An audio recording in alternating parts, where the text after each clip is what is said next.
안녕하세요. 바른투자 커뮤니티 주식부자 양성소 멘토를 맡고 있는 이빨톡톡입니다. 2020년 12월 28일 월요일날 이제 제작을 한 영상이고요. 덕산 하이메탈 102% 수익 인정 해주신 회원분들이 계셔서 덕산 하이메탈 그리고 이쪽 업황에 대한 이야기를 좀 해보고요.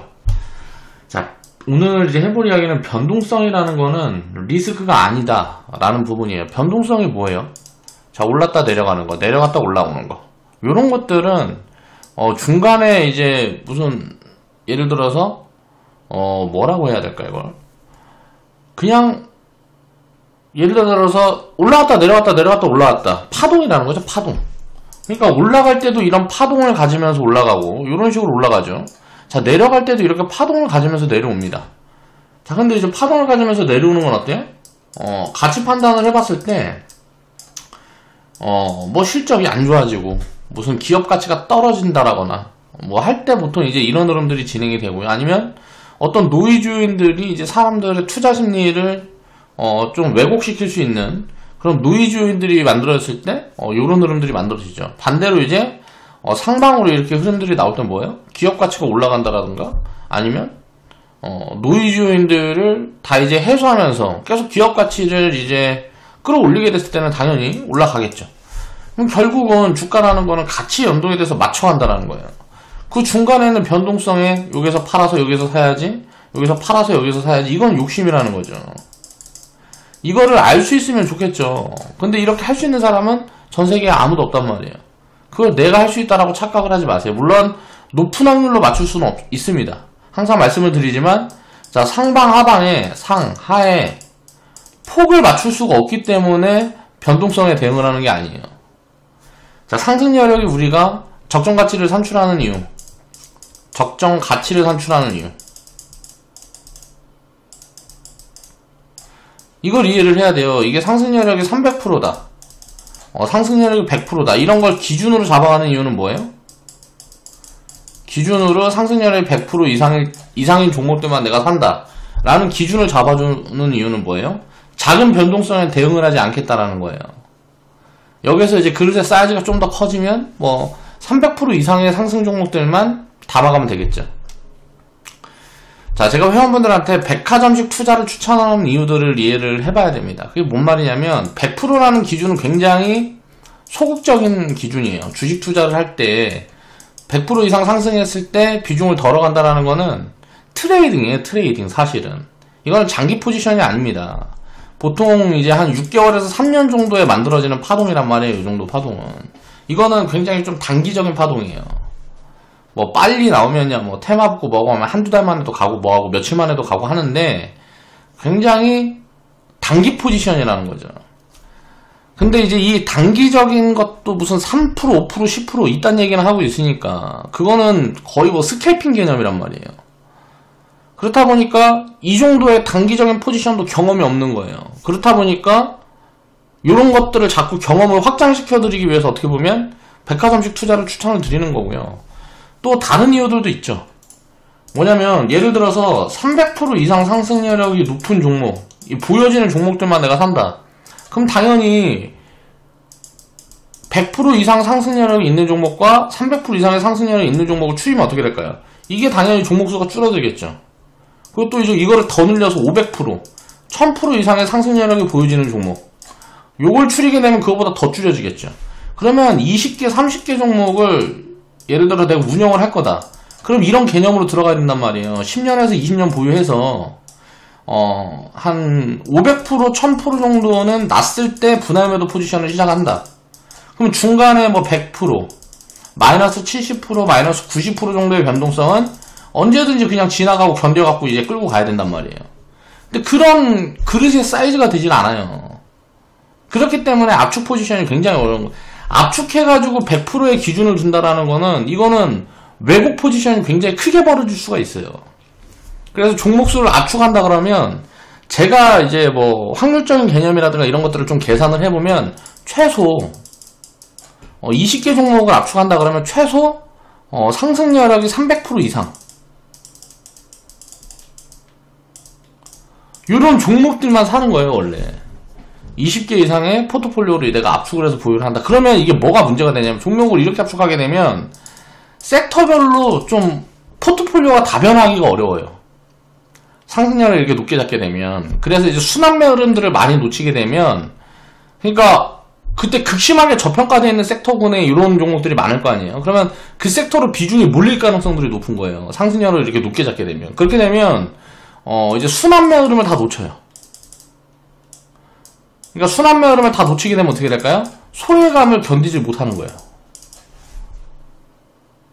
그렇다 보니까 이런 거 상승력을 좀 줄여서 회원분들한테 이런 수익의 경험들을 많이 만들어 드리는 그런 이제 그게 센 거예요. 리딩은 여기에서 이제 내가 어느 정도 좀 관리 체계가 입혀지고 스스로 어떤 기준들이 잡히고 하면 천천히 종목수는 압축해 볼 수 있지만 종목수를 많이 운영한다 그래갖고 절대 문제가 되는 부분들이 아니란 말이에요. 내가 100개 종목을 갖고 있다 그러면 이거는 굉장히 백화점이 아니에요. 사실 내가 진짜 백화점이라 그러면 한 300개 500개 정도 종목을 갖고 있어야 이게 이제 백화점이죠. 근데 이 정도 운영을 하게 되면 어떻게 돼요? 계좌 비중을 500으로 쪼개면 어떻게 돼요? 내 계좌 비중이 0.2%에요. 0.2%. 내가 500 종목을 갖고 있으면 그럼 이게 어떻게 될까요? 볼 필요가 없어요. 그냥 살 때만 신경 써서 사면 돼요. 신경 써서 샀다가 문제 생겨서 리스크가 나오는 경우는 뭐예요? 상장 폐지. 그리고 그냥 100%가 갈 때까지 그냥 냅둬버리면 요중에 어떤 게 올라올지 모르고 그냥 막 올라와갖고 수익을 준단 말이에요. 그럴 때마다 줄여가지고 그냥 계속 사는 거예요. 그런 어떤 단순한 개념의 포트 구성을 만들어가면서 할 수가 있기 때문에 이제 백화점식 투자를 추천하는 거 신경을 안 쓰고 투자를 할 수가 있단 말이에요. 비중이 몰려있으면 몰려있을수록 그 기업의 상황이라든가 뭐라든가 내 심리적으로 건들 요인들이 많아지는 거예요. 그런데 이렇게 백화점식으로 투자를 한다 그래가지고 절대 시간이 더 쓰이는 게 아니고요. 투자를 할 때 내가 이거 공부를 진짜 얼마나 제대로 하는지 모르겠는데 20개에서 30개 종목을 예를 들어 내가 운영을 한다 그러면 이 기업 내용에 대해서 이 기업에 일하는 사람들보다 더 잘 알고 있어야 돼요. 거의 한 CEO 수준 정도는 공부를 해야 된다고. 이 기업이 보유하는 사업과 뭐 굉장히 공부를 많이 해야 돼요. 그러니까 종목수를 압축하면 압축할수록 공부를 많이 해야 돼요. 왜 그럴까요? 그걸 이제 또 얘기를 해보면 예를 들어 내가 반도체를 산다. 반도체 관련된 기업이 뭐 자회사부터 해서 뭐 이런 것저런 거 다 엮어보면 최소 200개는 될 거라고요. 상장되는 기업. 여기에서 만약에 내가 포트폴리오 구성을 해야 되니까 내가 10개 종목, 20개 종목만 보유할 거다. 그럼 이 200개 중에 1개, 2개를 추려야 되는 거 아니에요. 그러면 상위 10% 안에 들어가는 거를 1개, 2개를 추리기가 얼마나 어렵냐고. 이게 어려운 이유는 단순 밸류만 해가지고는 쉽죠. 예를 들어 이익이 제일 잘 나는 기업. 무슨 예를 들어 성장률이 제일 높은 기업. 포텐이 터질 수 있는 테마 관점에 어떤 엮일 만한 이슈가 있는 기업들. 이런 것들을 예를 들어서 자산 가치가 높은 기업들. 자, 배당을 많이 하는 기업들. 등등등 해가지고 이런 것들을 다 더하고 빼고 해가지고 어떤 종목이 더 좋은 거냐. 이걸 선택하는 게 굉장히 어렵단 말이에요. 그럼 예를 들어서 1개, 2개 살 거 그냥 10% 해가지고 그냥 20개 사면 되잖아요. 20개로 추리는 건 쉽죠. 200개에서 예를 들어 200개 쫙 해갖고 이익이 제일 많이 나오는 종목도 10개 대충 추려가지고 여기에서 한두 개 사면 되는 거예요. 그리고 성장률이 제일 높다고 보여지는 종목도 10개 쫙 추려갖고 그냥 2개 사면 돼. 이런 식으로 추리면은 공부량도 훨씬 적게 들어가요. 근데 그 정도 공부도 안 하면서 그냥 대충 사고 팔고 하잖아요. 그러니까 성과가 좋으면 이상한 거지. 그건 욕심이잖아. 투자를 하면서. 예를 들어서 200개 종목에서 1개, 2개 정도 종목을 추리려고 그러면 제가 생각했을 때는 내 기준에 만약에 이걸 추리는 시간만 해도 최소 200시간 이상은 들어가요. 공부하는데. 200시간 이상은 들어간다. 재무제표 뜯어봐야지. 그 기업들이 보유하고 있는 자산가치 보려고 그러면 예를 들어 땅이라든가 땅 가격 같은 것도 다 체크해야지. 그리고 그 회사가 갖고 있는 부채가 예를 들어 채권 비중이 어떻게 되고 무슨 전환사채 물량이라든가 여러 가지 요인들을 다 체크를 해야지. 왜 자산 밸류를 체크를 하려고 하면 그렇게 이제 세부적으로 들어가야 되니까요. 이 중에 한두 개 추리려고 그러면. 근데 예를 들어 10개, 20개 추리는 건 그냥 대충 추리면 된단 말이에요. 그래서 백화점식 투자를 추천하는 거예요. 이거를 1개를 추리려고 그러면 이 중에 1개를 추리려고 그러면 예를 들어서 자산 가치만 분석을 한다 그래도 이 안에서 예를 들어 땅이 대충 예를 들어 1000억치를 갖고 있다.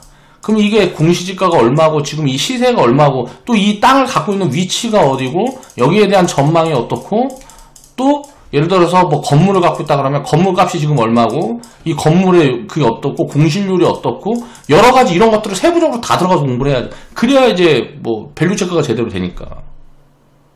내가 상승률을 높이기 위해서는 그냥 이런 자산 가치 공부하는 데만 해도 제가 봤을 때 최소 한 50시간 이상은 들어간다고. 이렇게 공부를 하려고 그러면 너무 힘들어요. 그래서 대충 하는 거야, 대충. 대충 하기 위해서는 어떻게 돼요? 노이즈를 최대한 상쇄시켜야 돼요. 내가 알지 못하는 어떤 부분들이 터질 수 있잖아요. 또 분석에 미스가 있을 수도 있고 그런 걸 상쇄시키기 위해서는 어때요? 분산을 늘리는 거예요. 이런 개념으로 백화점식 투자를 추천을 하는 겁니다. 그런 것들을 이해를 해야 돼요. 그러니까 대충이라는 거죠. 그냥 변동성에 100%라는 거는 이거는 단타예요, 단타. 자, 이제 회원분들은 느낄 거예요. 이건 단타예요. 3개월짜리에서 3년짜리 단타예요. 투자를 할 때 3년이라는 기간은 단타예요, 단타. 근데 보통 이제 뭐 장기 투자라 그러면 사람들은 뭐 1년, 2년을 이야기를 하면 야 이거 다 장기 투자라고 얘기해요. 이건 장기 투자가 아니에요, 단타예요. 거기서부터 개념이 달라지는 거예요. 내 그릇의 사이즈가 얼마인지를 먼저 이해를 하고 있어야 돼요, 투자자들은. 그런 것들을 이제 어느 정도 회원분들이 좀 깨우치고 있고 나도 모르는 사이에 슬슬 습관이 잡혀가고 있다라고 생각을 해요. 그러면 이런 습관들이 한번 잡히면 바뀌질 않아요. 그래서 처음에 틀을 제대로 짜는 게 중요해요. 투자를 10년 했고 20년 했고 이 틀이 잘못 만들어지면 어떻게 돼요? 3% 5% 뛰기 같은 거 하면 어떻게 될까요?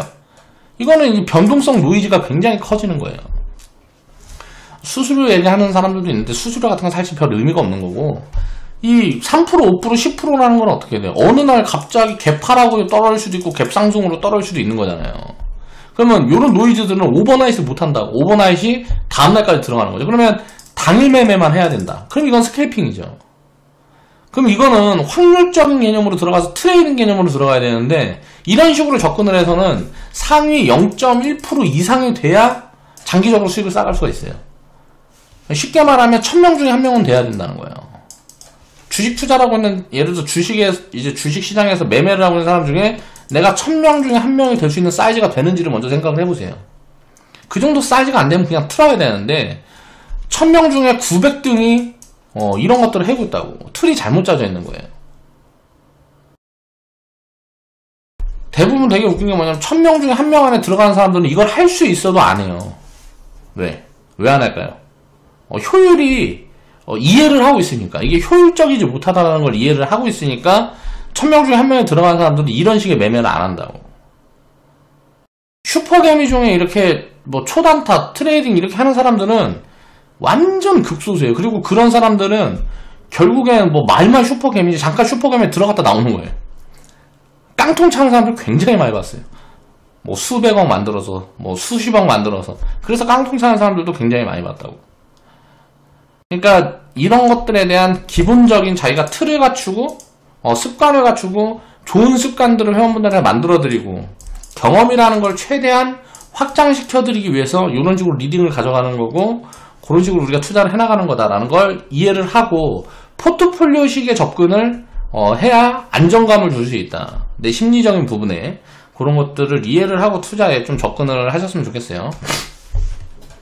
자, 수익 인증해주신 회원분들 다 감사드립니다. 이제 수익 축하드리고요. 평생투자님이 이제 102% 인증을 해주셨고요. 코멘트를 보면 자, 여기 불쑥 저기 불쑥 갖고 있는 종목들이 많으니까 오늘은 여기 올라가고 해주고 내일 저기 올라가고 해주고 물론 이런 포트폴리오를 갖추는데도 1, 2년이 걸려요. 포트폴리오를 구축하는데도 그렇게 걸린다고. 이 포트폴리오가 어느 정도 구축이 된 다음에는 알아서 그냥 뭐 내 자산에서 그냥 그때그때 올라가서 수익을 주는 애들 계속 나오는 거예요. 제 영상을 보시면 어때요? 맨날 나오잖아, 맨날. 회원분들마다 갖고 있는 종목만 좀 다른 거야. 그리고 어느 날은 얘가 해주고 어느 날은 쟤가 해주고 포트폴리오 구축해서 끌고 가게 되면 그럼 많이 올라가고 이렇게 해주는 애들은 수익을 덜어가면서 또 새로 살 거 있나 하고 마음에 드는 거 있으면 또 사고 하면서 그냥 자산을 계속 돌려가는 거란 말이에요. 작은 자산으로 돈을 돌릴 수가 있기 때문에 주식시장이 서민들한테 굉장히 좋은 이유는 뭐냐면요, 이건 10,000원도 살 수 있고 100,000원도 살 수 있잖아요. 그렇기 때문에 적은 자산으로 포트폴리오를 구축할 수 있기 때문에 주식시장은 서민한테는 굉장히 꿈의 시장이 될 수 있는 거예요. 부동산을 10만원 갖고 분산 투자 못 하잖아. 주식시장은 10만원 갖고도 분산 투자를 할 수가 있어요. 그렇기 때문에 적은 자산으로 포트폴리오가 가능하다는 거죠. 이제 거기에 대해서 스스로 이런 것들을 이해를 하고 있으면 그 다음부터는 이제 펀드를 사더라도 굉장히 편합니다. 내가 이걸 이해를 하고 있기 때문에 내가 이걸 직접 하고 싶지 않으면 예를 들어서 펀드를 이용을 해도 되는 거고, 예를 들어서 내가 이거 직접 할 거면 내가 포트폴리오를 꾸려서 뭐하고 해야 되는데, 이러려면 관리 비용이 들어가잖아요. 내 노동력이 들어가니까 그 노동력 대비해 갖고 생각을 해서 이제 설정을 하면 되는 거예요. 또 여러가지 뭐 요인들을 찾아갈 수도 있겠죠. 펀드 중에 되게 좀 좋은 사람들이 있으면 단기적인 장기적인 포지션을 이제 비교를 해보는 거예요. 내가 스스로 운영하는 것과 이 펀드에서 운영하는 것과 이제 뭐 장기적으로 3년 5년의 수익률을 좀 체크를 해보면서, 펀드도 이제 한 개만 들면 안 되겠죠. 한 뭐 3개 10개 드는 거예요. 그렇게 다 똑같이 뭐 한 달에 10,000원씩 들든 10만원씩 들든 해가지고 걔네 평균하고 내가 스스로 운영하는 것과 수익률 비교를 해보면서 시장 대비 뭐 그런 것들을 맞춰간다라든가. 그러니까 여러가지 개념으로 이제 사고에 확장을 해야 된다고. 자산을 많이 담아가는 게, 여러 종류의 자산을 담아가는 건 절대 리스크가 노이즈가 아니에요. 그런데 왜 종목수를 많이 가져가고 백화점식 투자를 하면 수익률을 못 이길 거라 그래. 어떤 사람들은 그런 이야기를 해요. 내가 종목수를 뭐 50개 100개 운영하면 지수 수익률을 못 이길 거래. 이거 다 뻥이잖아요. 맞아요, 아니에요? 회원분들 지금에서 지수 수익률 못 이겼어요? 그때 알찬나님 계좌 인증도 해드렸지만 지수 수익률은 10%인데 계좌 수익률은 100%씩 나오잖아요. 알찬나님 종목수 몇 개나 갖고 있을 것 같아요? 제가 봤을 때 최소 못해도 2, 300개는 갖고 있다고. 그래도 지수 대비 아웃퍼폼만 100%까지 나온다고. 종목수를 많이 갖고 있다 그래갖고 아웃퍼폼 수익률이 안 쌓이는 게 아니에요. 그건 거짓말이라고. 자, 수익 인증해주지. 그걸 또 보면 가지고 있는지도 모르는 녀석들이 100%가 돼서 깜짝깜짝 놀랍니다. 얼마나 좋아, 이렇게 편하게 투자를 하면. 뭘 갖고 있는지 내가 신경도 안 써도 된다고. 그냥 살 때만 딱 보고 이거 되겠네 싶으면 사는 거예요. 그래서 냅두면 알아서 망하거나 망하지 않으면 언젠가는 100%가 와주는 거죠. 100%, 200%, 300% 수익공을 만들어주는 거라고. 망하면 뭐 상장 폐지되면 에이 그거 뭐 비용이라 생각하고 쳐버리는 거고, 뭐 중간에 30%가 빠지든 50%가 빠지든 신경 쓸 필요가 없단 말이에요.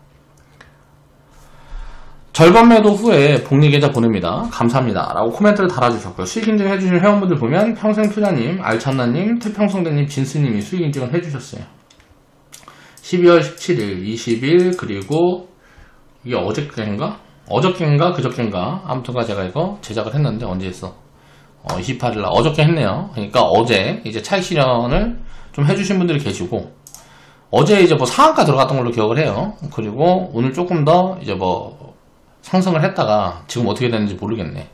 아무튼간 그런 흐름인데, 이 기업에 대한 내용을 보면서 이제 오늘 이제 좀 스탠스를 좀 정리해 드릴까 합니다. 업황에 대한.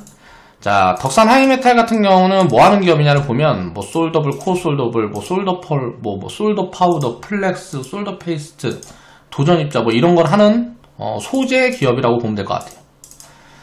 자, 1995년 설립한 반도체 소재 및 디스플레이 소재 제조업체다. 그러면 디스플레이 소재도 지금 이제 업황이 안 좋고, 반도체 소재도 업황이 안 좋고, 다만 이제 업황이 이쪽은 좀 개선이 되는 부분이고, 디스플레이 소재 쪽은 이제 턴어라운드가 좀 보여지는 부분이에요. 그러면 내년이나 내후년에 이게 업황이 좋아지게 되면 얘네들은 업사이드가 많이 나올 수 있겠구나 라고 볼 수 있는 섹터군인 거죠. 반도체 패키징 과정의 필수 부품인 솔더블을 주로 생산하는 제조업체다. 패키징 과정의 필수 부품이 솔더블이다. 그리고 여기에 대한 자세한 부분들이 또 궁금하고 뭐고 하면 솔더블이 뭔지를 좀 체크해보면 되겠죠. 저는 근데 거기까지는 공부 안 합니다. 대충 패키징이 뭔가, 그래서 뭐 요게 어느 정도 비중이 들어가나, 그리고 이거는 전공정 장비인가 후공정 장비인가, 그러면 이게 뭐 이익이 나오고 할 때 이게 전공정 후공정 뭐 그거에 따라서 투자를 만약에 기업들이 진행을 하고 할 때 실적이 찍히는 구간은 예를 들어서 1분기인가 4분기인가 뭐 등등등 요런 것들을 놓고 보면서 이제 뭐 그런 것들만 이제 좀 보고요. 이런 뭐 필수 부품이 뭐고 뭐 이런 것들을 다 공부를 하다 보면 공부량이 너무 많이 늘어나는 거예요. 그래서 그런 것까지는 공부를 하지 않아요. 내가 필요한 부분들이 어딘가라는 부분에 이제 좀 집중을 해야죠. 업황을 놓고 보면 장기적으로 반도체 업황, 디스플레이 업황이 좋으면 어떻게 될까요? 이 기업의 이익이라든가 실적은 성장을 하겠죠. 자, 그런 부분들을 이제 체크를 해보면 되고요. 지금 제가 보고 있는 반도체 업황은 2021년도에 굉장히 좋아질 건데 2022년도까지는 좋아질 거란 말이에요. 그런데 이제 그러니까 2021년도엔 턴어라운드가 진행이 되는 거고 2022년도부터 언제까지 좋아질지는 몰라요. 근데 이 실적을 언제 반영을 할 수 있느냐. 중간에 조정이 들어오면 이 보유하고 있는 포지션은 오래 유지를 하는 거고 너무 많이 올라가게 되면 예를 들어 미래 가치가 다 땡겼기 때문에 버블 포지션에 놓을 수 있는 거죠. 그 지금 중간 단계에 와 있다라고 저는 생각을 합니다. 반도체 업황은 지금 안 좋은데 미래 이익을 미리 땡겨오고 있는 구간이에요. 그래서 주가 흐름은 좋은 거거든요. 자, 그래서 그런 것들을 좀 생각을 해보면 될 것 같고요. 지금 소재 쪽은 보면 반도체라든가 디스플레이 소재 쪽이 좀 움직이는데 반도체 쪽은 움직여요. 지금 이제 슬슬 움직이려는 이런 모양들이 보입니다. 그런데 디스플레이 쪽은 아직 안 움직여요. 이걸 어떻게 보냐면 여기에 좀 특화되어 있는 소재 기업들은 지금 주가 흐름이 그렇게 세지 않아요. 근데 반도체 관련된 소재 기업들은 좀 강한 모습의 흐름들이 슬슬 보여주려고 하고 있어요. 그래서 그런 부분들에서 우리가 생각을 해보면 이런 기업이 갑자기 푹 튀어나온다. 그럼 소재 기업들이 이제 슬슬 수급이 들어가고 있구나. 이거는 이제 내년 업황들을 슬슬 반영을 해나가고 있다 라고 우리가 이제 계산을 해보면 될 것 같습니다. 그리고 소재 기업들은 밸류 체크가 굉장히 어렵습니다. 그러니까 보통 이제 사업 구조 자체가 크게 리스크가 있는 사업 구조가 아니다 보니까 전체적인 캐파만 확장이 되면 장기적인 성장이 어떻게 보면 좀 담보되어 있는 개념으로 가는 경우들이 많아요. 그래서 소재 기업들은 우리가 투자를 해나갈 때 보면 싼 구간에 살려고 그러면 싸게 사려 하면 굉장히 밸류 체크하기가 어려워요. 그래서 그냥 기준을 딱 잡을 때 저 같은 경우는 적정 구간이다 라고 생각을 하면 이제 여기에 대한 업사이드 부분들을 봐서 이제 보는 거예요. 예를 들어 우리가 평균적으로 펄을 예를 들어 10배를 준다. 그럼 소재 기업들은 보통 이제 15배에서 30배 정도 받고 가거든요. 성장률이 좀 높은 쪽은 이제 한 30배 받고 가고 그러니까 지금 2차전지 소재 같은 경우는 한 30배 받고 간다고 봐야 되겠죠. 그리고 물론 이거는 지금 실적을 기준으로 얘기를 하는 게 아닙니다. 한 1, 2년 후의 실적을 항상 보는 거지 추정치를 보는 거지 지금 실적은 봐봐야 의미가 없어요. 과거 지표이기 때문에. 보통 이제 실적 체크를 하고 할 때 지금 현재 나와 있는 실적 갖고 밸류에이션을 하는 사람들이 있는데 그거는 아무런 의미가 없습니다. 변동성이 있는 미래 실적을 가지고 이제 밸류에이션을 해야 돼요. 그리고 그런 변동성이 있으니까 확정 실적이 아니지 않냐. 거기에 대한 업사이드, 다운사이드는 체크를 하면서 가는 거예요. 그러니까 그 변동성이 있는 실적을 봐야 되는 거지 확정 실적을 놓고 분석을 하게 되면 이건 과거 지표가 되는 거기 때문에 엇박자 포지션이 항상 나올 수 있습니다. 그래서 이제 업황을 봐야 되는 거예요. 제가 이제 밸류 체크를 해나가는 어떤 팁을 드린 겁니다. 지금의 현재 가치를 놓고의 밸류에이션은 별 의미가 없어요. 주가 흐름에 그런 것들을 이제 이해를 해야 되고 그럼 15배 밑으로 내려와 있는데 뭐 2년 후 3년 후 추정치를 대충 봤을 때 15배 이상의 이하로 내려와 있는데 이제 업사이드 가능성들이 높고 업황이 살아있다 라고 생각이 되면 요거는 배팅을 해볼 수 있는 포인트가 나오는 거예요. 그런 걸 가지고 이제 추천을 드렸던 구간이고요. 덕산 하이메탈 같은 경우는 급등 흐름들이 이렇게 툭 나왔죠. 제가 이거는 2017년도에는 추천했는지 안 했는지 잘 기억이 안 나요. 그러니까 어차피 10,000원 밑에서 샀는데 한 5,000원, 7,000원 구간대에 이제 추천을 드렸던 걸로 이제 기억을 하고요. 시총이 이제 1,200억에서 1,500억 정도의 구간이었어요.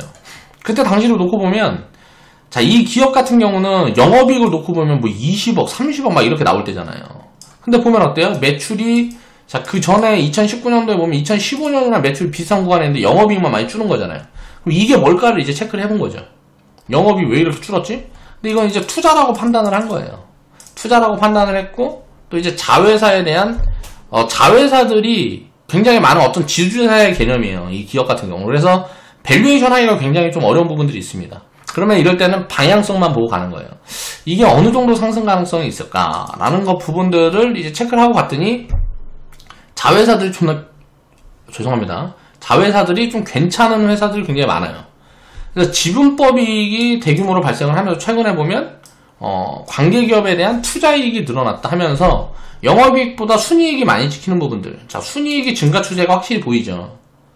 그러면 이런 기업들은 어떤 플러스 알파가 있을까요? 우리가 생각을 해봤을 때 자회사가 어느 정도 성장하고 뭐하고 하면, 자회사가 장기적으로 봤을 때 어느 정도 성장하고 뭐하고 하면 이제 자회사 상장 이슈가 붙을 수 있어요.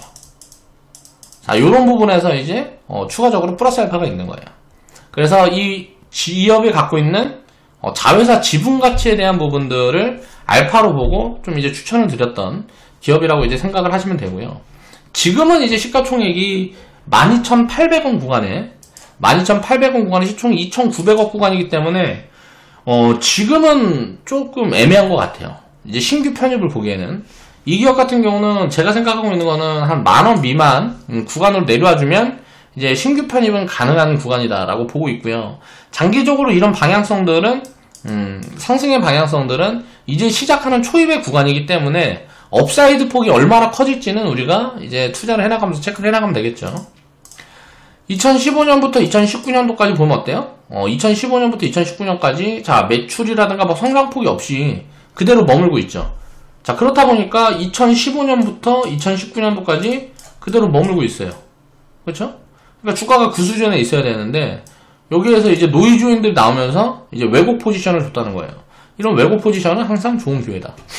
과거에 보면 2008년도 리먼 사태가 있은 다음에 1200원에서 32,000원까지 뭐 2, 3년 동안 거의 뭐 25배 정도, 그러니까 2500% 정도 한 3년 동안 상승을 했던 그런 게 있는 기업인데 이건 뭐 굉장히 버블 포지션이었겠죠. 이때 요것도 이제 힌트를 하나 드리자면 이런 것들이 있으면 이때 상승을 했던 이유가 뭔지를 찾아보는 것도 투자 아이디어를 얻을 수 있는 부분들이 돼요. 그럼 이때 이 상승의 이유가 있었을 거란 말이에요. 테마가 붙었던 어쨌든 간에 그걸 좀 공부를 해보면 자회사에 대한 힌트를 얻을 수도 있고요. 또 미래 산업에 대한 힌트를 얻을 수도 있어요. 그래서 그런 부분들을 좀 이제 공부를 하면서 이렇게 많이 하락해 있는 기업들은 자, 밸류가 부담이 아닌 구간에는 그냥 담아서 끌고 가면 자, 좋은 포지션이다 라고 생각을 해볼 수가 있다는 거죠. 자, 중간에 우리는 이제 제가 추천을 했던 구간이 5,000원에서 7,000원 구간대라고 제가 코멘트를 드렸어요. 지금 시총 1,200, 1,500원 구간에 요 정도 근처 구간에 어디에서 이제 추천했던 걸로 기억이 나는데 주가는 3,000원까지 빠졌단 말이에요. 이거는 이제 뭐 코로나 때 이제 뭐 빠진 거죠. 이제 뭐 한 3, 4,000원 구간대까지 저점을 잡고 거기 어디에서 이제 저점을 잡고 올라가서 지금 이제 12,000원 넘어간 구간에 있는 건데 이게 리스크냐는 거예요. 이 기업이 망해야 리스크지. 예를 들어서 결국은 올라갈 건데 빠졌다 올라갔다. 이게 어떻게 리스크가 되냐고요. 근데 많은 사람들은 이걸 자꾸 리스크라고 얘기를 하는 거예요. 중간에 빠지는 걸 리스크라고 얘기를 하는 거예요.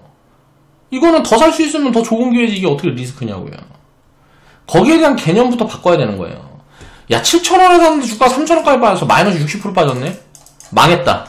이렇게 생각하는 사람들은 장기 투자 못해요. 중간에 노이즈라는 거는 오면 견디지 뭐 라는 마음을 가지고 투자를 해야 돼요. 그런 마음을 가질 수 있으려고 하면 어떻게 될까요? 이 변동성이 리스크가 아니다라는 걸 이해를 해야 돼요. 이건 어떻게 하면 이해를 할 수가 있을까요? 공부를 해야죠. 그러니까 예를 들어서 마이너스 100이 되지 않으면 기업이 살아있는 거예요. 그러면 언제든지 올라갈 수 있는 거예요. 자, 그럼 시간 가치를 놓고 봤을 때 내가 2년 후에 팔아야지 라고 시간값을 설정을 해놓으면 어떻게 돼요? 값을 설정해 놓으면 2년 후에 이게 빠져있을지 올라있을지를 알 수가 없는 거죠. 그렇기 때문에 이렇게는 투자가 아닌 거예요. 기간값을 설정하면 투자가 아닌 거예요. 언젠가는 올라갈 건데 그 시점이 어딜지 모르는 거예요. 그러면 어떻게 해야 될까요? 가치를 기준으로 싸게 사서 기다리는 거예요. 싸게 사서 기다린다. 언제까지? 수익 줄 때까지. 기업 내용에 문제가 없다 그러면 수익을 줄 때까지 기다리는 거죠. 야, 그럼 그러다 망하면 어떡해? 망하면 그냥 비용인 거지 뭐. 기업 하나 망했다고 어떻게 되냐고. 백화점식 투자를 하는데.